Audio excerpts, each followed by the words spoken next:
Controversy हो रही है वो कंट्रोवर्सी दिखा रहा है कि ये सरकार कितनी इनटॉलरेंट है to any kind of criticism. ये केंद्र में भी हम देखते हैं, अब वो राज्य में ये मॉडल शुरू हुआ है। एक पूर्व मुख्यमंत्री जो अब उप मुख्यमंत्री हैं, उनके लोग गुंडाई कर कर आते हैं, एक इकोनॉमिक एक्टिविटी, वो उनका घर भी नहीं, उनका पर्सनल प्रॉपर्टी नहीं, उसको जाकर आप तोड़ देते हैं। आप समझ सकते हैं मुंबई जैसे शहर में कुछ भी स्टूडियो रेंट करना भी कितना महंगा पड़ता है, पर वो एक जगह थी जहां पे वो लोग जाकर अपना स्टैंड अप कॉमेडी करते थे, अपने पॉडकास्ट रिकॉर्ड करते थे, ऑडियंस को आकर एंटरटेनमेंट मिलता था। आपने कल उसको तहस नहस कर दिया। और नॉट जस्ट दैट, सिर्फ उनके गुंडे नहीं गए, साथ ही साथ बीएमसी को भी भेजा गया। बीएमसी जिसमें 2 साल से इलेक्शन नहीं हुआ है, कि राज्य सरकार की वो पपेट है। आज आप लोगों ने ओवर जीलस होकर ये जो काम किया है, महाराष्ट्र की जनता देख रही है। कामयाब नहीं किया जाएगा, पॉलिटिकल लीडर्स द्वारा लेसन टीच किया जाएगा।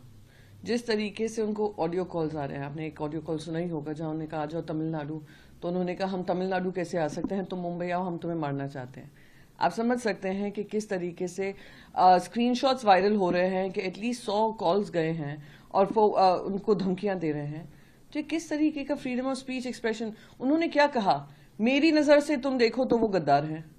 अरे गद्दार तो सब जानते हैं। सुप्रीम कोर्ट ने खुद ने कहा है जो काम हुआ है इलीगल और अनकॉन्स्टिट्यूशनल हुआ है। सुप्रीम कोर्ट ने खुद ने कहा है कि जिस तरीके से एजेंसीज का दुरुपयोग कर कर, गवर्नर की पोजीशन को दुरुपयोग कर कर एक सरकार गिराई गई, तो ऐसे आदमी को क्या कहेंगे।